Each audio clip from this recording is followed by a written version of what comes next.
Hello dear बच्चा party, welcome back my YouTube channel बच्चा party science.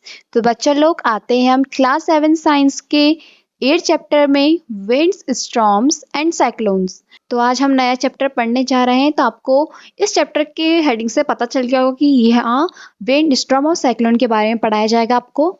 और अगर इस चैनल में नए बच्चे हैं तो आप इसको सब्सक्राइब और लाइक जरूर कर देना।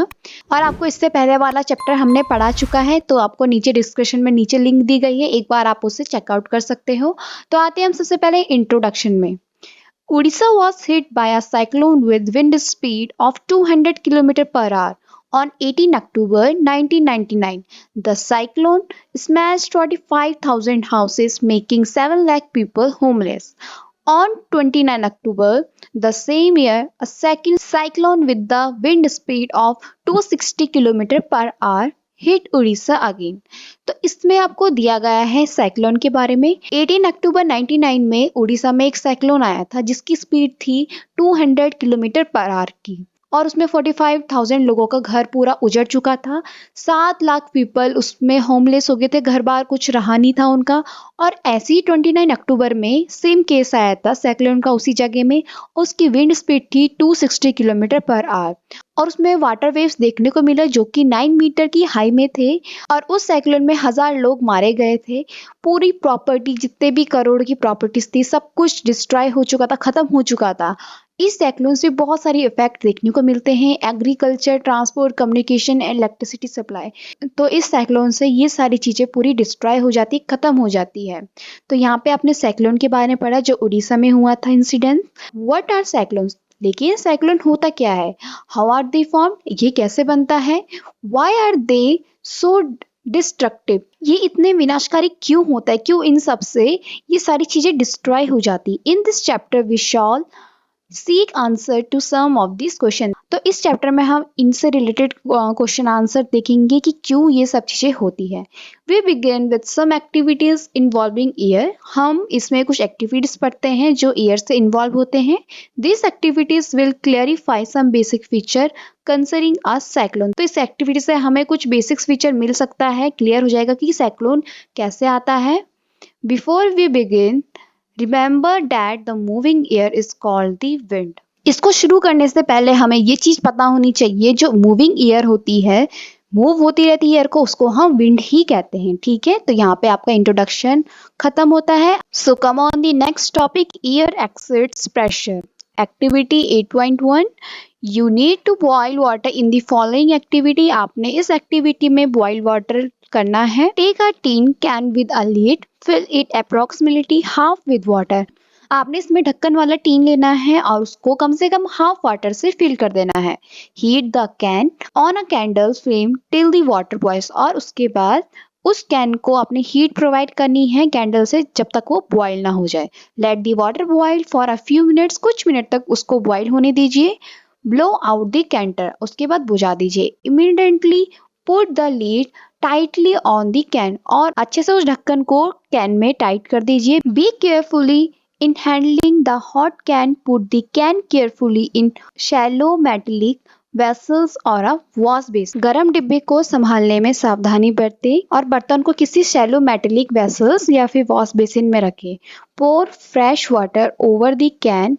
What happened to the shape of the can? Can के ऊपर ताजा पानी डाले और देखो उस कैन में क्या हुआ, कैसा वो शेप हुआ। तो मतलब बेसिकली इसमें क्या करना है, हमने कैन को गर्म करना है, हीट प्रोवाइड करनी है अच्छे से। फिर उसमें हमने एक फ्रेश वाटर डाल देना है, जैसे कि इस एक्टिविटी में दिखाई दे रहा है। हमने इस तरह से हीट देनी है कैन को, फिर उसमें एक फ्रेश वाटर, ठंडा पानी डाल देना है। Can you guess why the shape of the can gets destroyed? तो आप गैस कर सकते हो क्यों ऐसा जो शेप हुआ कैन का, ये देखो शेप देखो उसका कैसा हो चुका है, ऐसा क्यों हुआ ये। If you can not get a tin can, take a soft plastic bottle, fill it with hot water, empty the bottle and immediately cap it tightly, place the bottle under running water। तो आपके पास अगर tin can नहीं है तो कोई भी आप soft plastic bottle ले सकते हो। ठीक है, उसके बाद उस बॉटल में आपने हॉट गरम सा पानी डाल देना है, अच्छे से गरम से करना है पानी और डाल देना है। फिर जल्दी से आपने उस बॉटल को एम्प्टी कर देना है, खाली कर देना है, और कैप होगी जो बॉटल की उसको टाइटली लगा देना है। फिर उस बॉटल को रनिंग वाटर में, जो बह रहा होगा पानी उसके नीचे रख देना है, तब देखोगे किस तरह से उसका शेप चेंज हो जाता है। Recall now some of your experience. Why you fly a kite, does the wind coming from your back help. चलो आपके कुछ एक्सपीरियंस को हम याद करते हैं। पतंग उड़ाते हैं तो आपकी पीठ से आने वाली हवा आपकी मदद करती है। If you are in boat, is it easier to row it if there is wind coming from behind you? यदि आप नाव में हैं, यदि आपके पीछे हवा आ रही है, तो वो नाव चलने में आसानी होती है। Do you find it difficulty to ride a bicycle against the direction of the wind? क्या आपको इसमें डिफिकल्टी होती है जब आप साइकिल चलाते हो और आप हवा के अगेंस्ट जाते हो, मतलब हवा तेजी से आ रही है आपकी तरफ और आप उसी तरफ जा रहे हो, उसी डायरेक्शन में जा रहे हो, तो आपको कुछ डिफिकल्टी तो आती है ना चलाने में। You know that we have to fill air into the bicycle tube to keep it tight. और आपको ये भी पता है कि हम बाईसाइकिल की ट्यूब में भी हवा भरते हैं जिससे वो टाइट बने रहें। Also you know that a bicycle tube overfilled with year में ब्रस्ट। और ये भी आपको पता है कि जब हम ज़्यादा ही हवा उसमें डाल दे बाईसाइकिल की ट्यूब में, तो वो ब्रस्ट हो सकता है, फूट सकता है। What is the year doing inside the tube. तो अब ये आपने कभी सोचा है कि वो ईयर उस ट्यूब के इनसाइड में, अंदर में क्या क्या काम करती है ऐसा। Discuss with your friend how the year in the bicycle tube keep it in shape. तो आप अपने फ्रेंड से डिस्कस करो इस बारे में कि ईयर जो रहती है बाईसाइकिल की ट्यूब में वो किस शेप में रहती है, क्या वो काम करती है। All this experience show that the year excrete pressure. तो ये सारे एक्सपीरियंस जो दिखाई दे रहे हैं, तो ये सारे होते हैं ईयर एक्सक्रीट प्रेशर से। ठीक है, it is due to this pressure that leaves of trees, banners और flag flutter when the wind.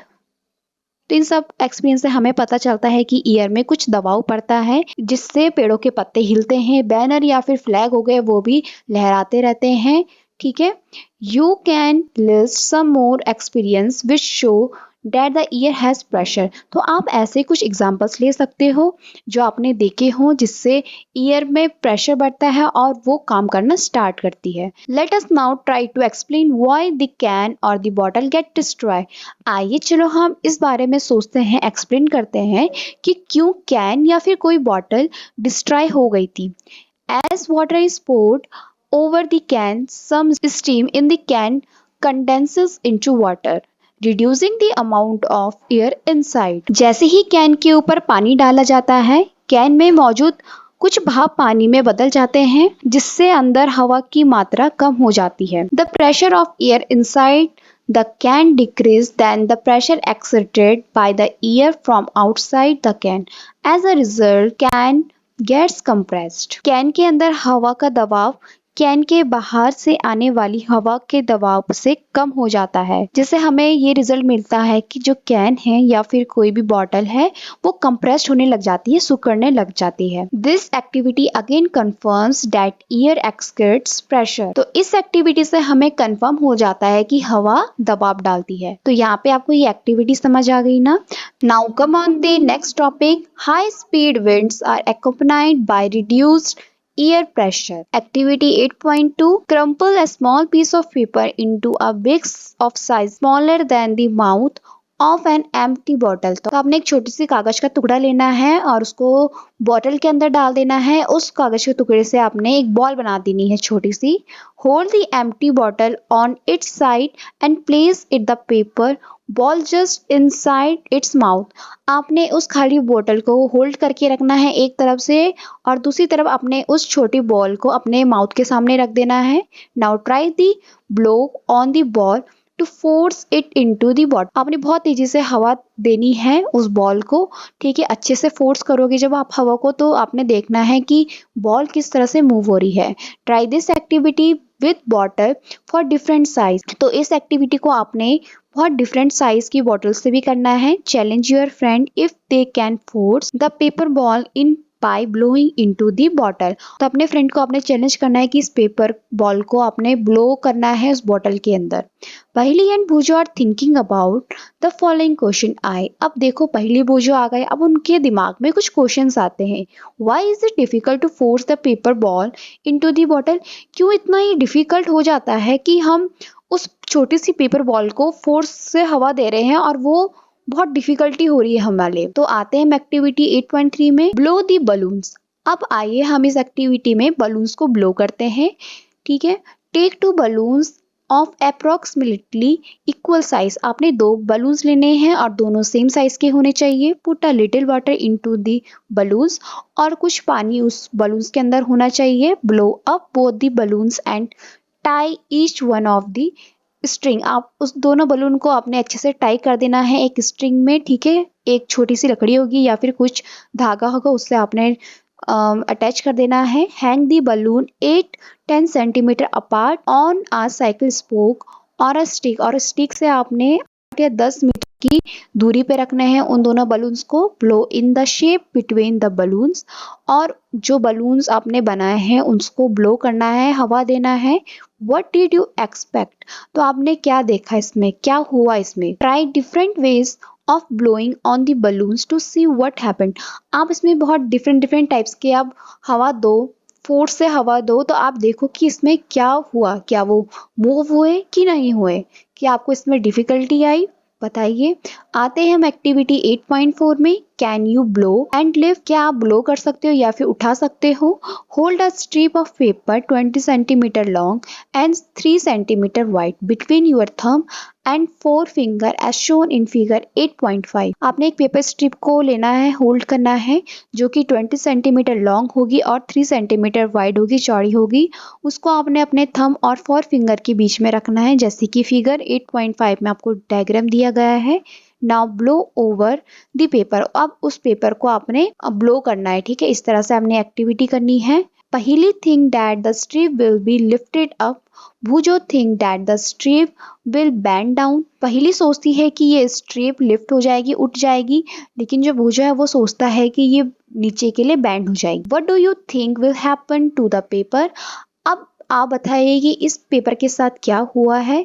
Late us try to understand the observation in activity 8.2, 8.3 and 8.4। आइए चलो हम इस एक्टिविटी 8.2, 8.3 और 8.4 को अच्छे से ऑब्जर्व करते हैं कि आखिर इन चीज़ों में हुआ क्या है।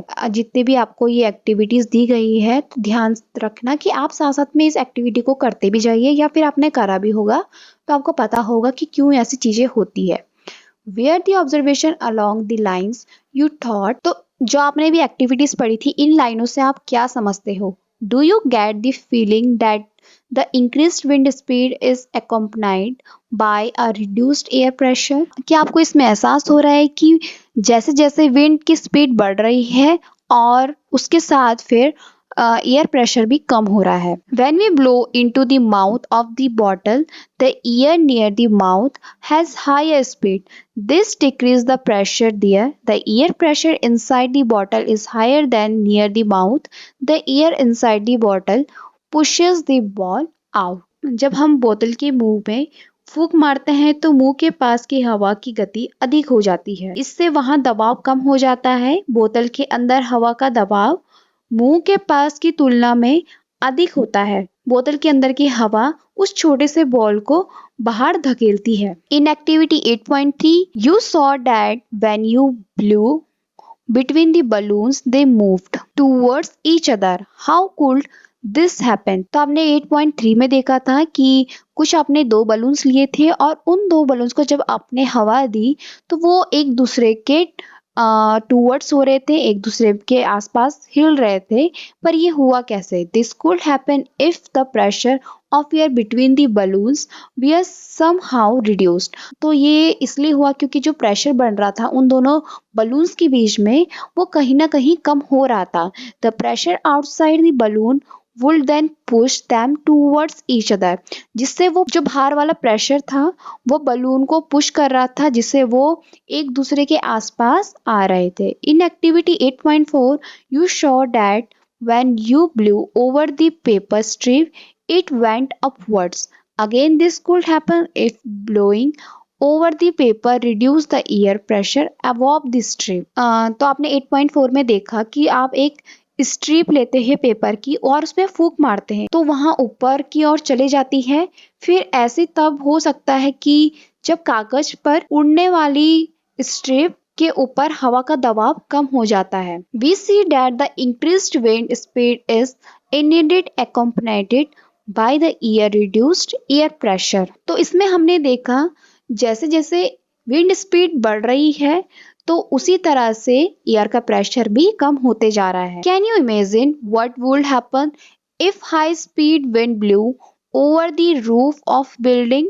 क्या आप इमेजिन कर सकते हो कि आखिर क्या होगा अगर हाई स्पीड की विंड रूफ के ऊपर, जो बिल्डिंग की रूफ होते हैं उसके ऊपर चलती रहेगी? If the roof are weak they could be lifted and blow away. अगर रूफ बहुत कमजोर होगी तो वो तो उड़ जाएगी या फिर बिल्कुल ही गिर जाएगी। If you have any such experience share it with your friends. अगर आपको इस चीज का एक्सपीरियंस है, अगर आपने ये चीजें देखी है तो अपने फ्रेंड के साथ इस चीज को शेयर करो। Let us try understand how wind are produced, how they are bring rain and how they can be destructive sometime. आइए यहाँ समझने का प्रयास करें कि हवा कैसे उत्पन्न होती है, वे वर्षा कैसे लाती है और कभी कभी विनाशकारी कैसे हो जाती है। You already know that when air moves it is called wind. आपने पहले भी पढ़ा है कि कोई भी एयर अगर मूव होगी तो उसको हम कहेंगे wind.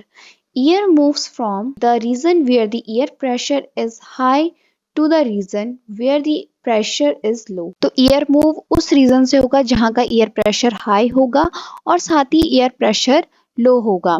The greater the difference in pressure, the faster the air moves। जितना डिफरेंस हो सकता है, जितना बड़ा डिफरेंस हो सकता है उन प्रेशर में, उतनी तेजी से हवा चलेगी और मूव होगी।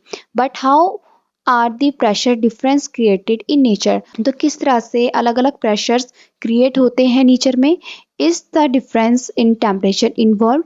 क्या इसमें टेम्परेचर इन्वॉल्व होता है? The following activity will help you to understand this. तो आपको आगे की एक्टिविटीज दी गई है, आपको समझा देंगी कि किस तरह से इसमें प्रेशर बढ़ते हैं, अलग अलग प्रेशर आता है और विंड चलती है। तो ये सारी एक्टिविटी हम नेक्स्ट वीडियो में पढ़ेंगे। आई होप आप सबको यहाँ पे इंट्रोडक्शन और जितना भी हमने टॉपिक पढ़ा है आपको समझ आया होगा। ठीक है, अगर कोई भी क्वेरी होती है तो आप कमेंट सेक्शन में बता सकते हो और इस चैनल को लाइक और सब्सक्राइब करना ना भूलिएगा और जितना हो सके शेयर कर दो। तो आगे की नेक्स्ट टॉपिक्स हम नेक्स्ट वीडियो में पढ़ाते हैं। आज के लिए इतना ही। Thank you.